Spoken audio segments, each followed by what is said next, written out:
Hey and welcome in Android Tutorials for Beginners. I'm Hussein Robai. I have Master in Software Engineering from RIT.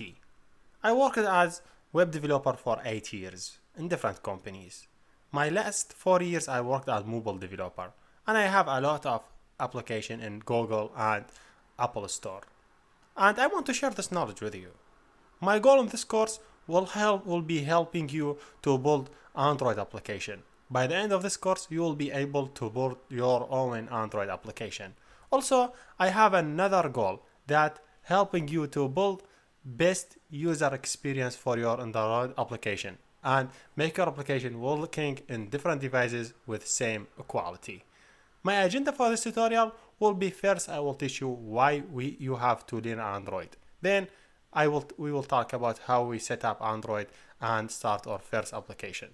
Then we will talk about layout and design and how we could build layout working with different device size and different hardware specification. Then we talk a lot about some of user tools like list view, grid, and button, and more tools we will discuss in this tutorial.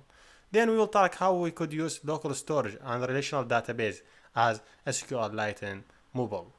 Then we will talk about services and broadcast receiver and more about system service that we could access to.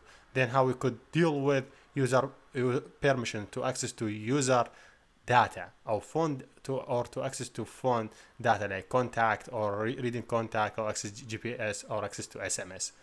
Then we will talk about web services and how we could access to MySQL database that available on remote host and how we could create our web service to communicate with that database and more. So what are you waiting? They get started.